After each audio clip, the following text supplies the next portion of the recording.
Por mais insignificante que esse cilindro de gás hidrogênio pareça, ele marca o início do maior e mais potente acelerador de partículas do mundo, terminando no espetacular e grande colisor de hádrons do CERN.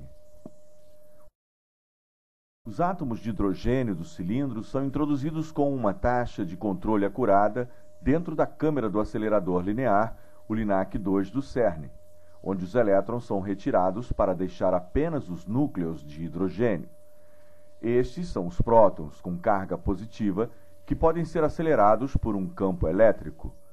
A jornada desses prótons para que eventualmente façam parte de colisões de ultra alta energia, similares àquelas que se seguiram ao Big Bang, pode começar agora. Essa aceleração inicial faz com que o LINAC-2 seja comparado ao primeiro estágio de um grande foguete. Quando esse grupo de prótons sair do LINAC-2, ele estará a 1/3 da velocidade da luz. Ele está pronto para entrar no booster, ou segundo estágio do foguete. Para maximizar a intensidade do feixe, o grupo é dividido em 4, um para cada anel do booster. A aceleração linear nesse ponto é impraticável, por isso o booster é circular, com 157 metros de circunferência. Para acelerar os grupos, como eles circulam repetidamente, o campo elétrico passa a ser pulsante, da mesma forma que uma criança é empurrada num balanço cada vez que chega a um determinado ponto. Ímãs exercem uma força nos prótons que passam em ângulos retos à sua direção de movimento.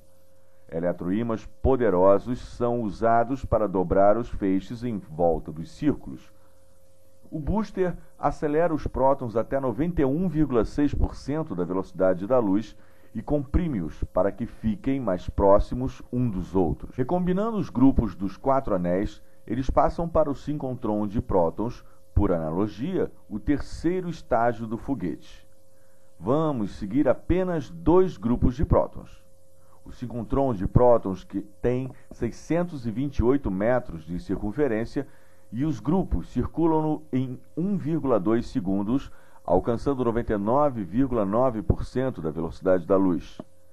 É aqui que chegamos ao ponto de transição, onde a energia adicionada aos prótons pelo campo elétrico pulsante não pode se converter em aumento de velocidade, uma vez que eles já alcançaram praticamente a velocidade da luz. Ao invés disso, a energia adicionada se manifesta na forma de um aumento na massa dos prótons, ou seja, como eles não podem ficar mais velozes, ficam mais pesados. A energia microscópica de cada próton é medida em unidades chamadas elétron-volt, e agora a energia de cada próton chegou a 25 gigaelectronvolts. Os prótons agora estão 25 vezes mais pesados do que quando estavam em repouso. Os grupos de prótons agora são canalizados ao 4º estágio, ao supersíncrotron de prótons, ou SSP, um imenso anel com 7 km de circunferência, projetado especificamente para aceitar prótons dessa energia, e leva-os até 450 gigaelectronvolts. Em pouco tempo, os grupos de prótons estarão energizados o suficiente para serem lançados na órbita do gigantesco colisor de hádrons, ou LHC, que fica entre os Alpes, as montanhas de Jura, a França e a Suíça. No fundo da Terra, com uma circunferência de 27 quilômetros, existem 2 tubos a vácuo no LHC, contendo feixes de prótons que viajam em sentidos opostos. Usando lançadores ultra sofisticados para sincronizar os grupos que chegam com os que já estão circulando, um tubo a vácuo injeta prótons que vão circular no sentido horário e outro que injeta prótons que circulam no sentido anti-horário. Os feixes contrários se cruzam em 4 cavidades de detecção onde podem colidir. A energia da colisão é o dobro da dos prótons individuais opostos. O detector faz as medidas a partir dessas colisões. Por meia hora, o SSP injeta prótons. Finalmente, existem 2.808 grupos. Durante esse tempo, o LHC adiciona mais energia a cada próton, cuja velocidade já está tão próxima da luz que eles dão a volta no anel de 27 km mais de 11.000 vezes por segundo. obtendo um acréscimo de energia a cada revolução do campo elétrico. Finalmente, cada próton adquire uma energia de 7 teraelectronvolts e são 7.000 vezes mais pesados do que eram em repouso. A força magnética para dobrar os feixes é tão intensa que 2.000 amperes fluem para os eletroímãs. Isso é obtido fazendo o LHC mais frio que o espaço para que seus ímãs tornem-se supercondutores. Agora, os prótons estão prontos para colidir. Um ímã muda-os de direção para um curso de colisão. A energia dos prótons colidindo no LHC é de 14 teraelectronvolts e reproduz um estado similar a momentos após o Big Bang. A trajetória das partículas nessas colisões serão analisadas por computadores conectados aos detectores. E espera-se que essas trajetórias possam nos dar uma nova perspectiva para o nascimento do universo, como o nosso universo evolui, o que o governa hoje e aonde ele vai no futuro.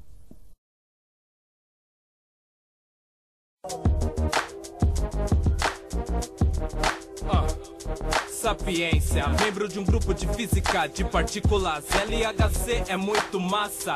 Quilômetros de túneis sob o subsolo para que o próton percorra e faça um círculo que atravessa a Suíça e a França. Progresso científico, veja a mudança. Cooperado por 60 nações. 2 feixes de prótons nesse anel geram colisões até o centro dos detectores. Quantidade de energia alojada em um pequeno espaço se transformam em partículas massivas. São criadas pelo vácuo daquele pedaço. O LHC analisa e vê pra onde foi a antimatéria. Analise e veja as colisões dos íons. Repare bem as suas direções. CMS e Atlas pertencem ao mesmo tipo, sempre procurando uma partícula nova. O LHC acelera os prótons, assim na cabeça descoberta renova os planetas, asteroides, as estrelas, buracos negros, as galáxias podemos vê-las. Como toda essa matéria não explica o que mantém as estrelas unidas, dúvida fica. A matéria que interage na gravidade, sem enxergar como pegamos as propriedades. Lembre então, energia de conservação, assim partículas se mostram da forma que são. Vemos partículas voando no jato do spray, nada chegando do outro lado, violaram a lei. Isso não faz sentido, deve haver outra partícula escura no balanço do ocorrido. O LHC analisa e vê pra onde foi a antimatéria. Analise e veja as colisões dos íons. Repare bem as suas direções. Antimatéria, irmã do mal da matéria, é assim, exceto pela carga e pelo spin. Partícula e antipartícula a mesma coisa são, mas a antipartícula não se prende não. E quando ela encontra sua irmã do bem, se transforma em energia, depois se dissipa. Quando se cria energia através da matéria, é o que eles fazem no LHC de forma séria. Matéria e antimatéria, quando na mesma quantidade se unificam e se obtém a tentativa de quando o universo se criou, o Big Bang, voltando à forma que toda a matéria explodiu. Antimatéria de alguma forma então sumiu. Em volta vemos a matéria em abundância, mas a antimatéria em nenhuma circunstância podemos vê-la, então se ligue. Está na onda do momento a pesquisa do bóson de Higgs. A sua longa linha reta deve ser vista. Se não acharem vão dizer que não houve a conquista. O Higgs não existe não, é preciso novos físicos, deve haver explicação. Algumas coisas que tem massa não acabam se encaixando naquele modelo padrão. Apesar de não dizerem o que ele é, acham que a massa das partículas existe porque tem um campo que cobre todo o espaço. Assim desaceleram e passam a fazer as outras partículas, como o fóton, que não tem massa, correrem em linha reta. Mas algo pesado como quark top está comendo, puxando, obstruindo a sua meta. O LHC analisa e vê pra onde foi a antimatéria. Analise e veja as colisões dos íons. Repare bem as suas direções. Você pode pensar que a gravidade é forte. Quando cai da bicicleta não demora pra chegar no chão. E você diz, minha nossa, como isso dói. Achar que a gravidade é forte é enganação.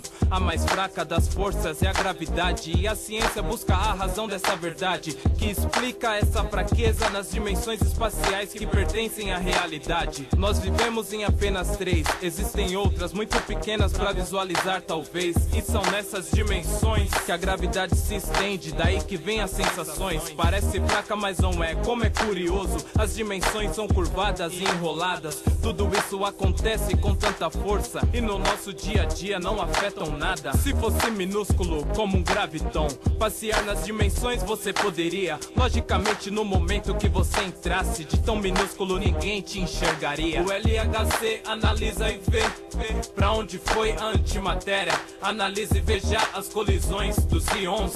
Repare bem as suas direções.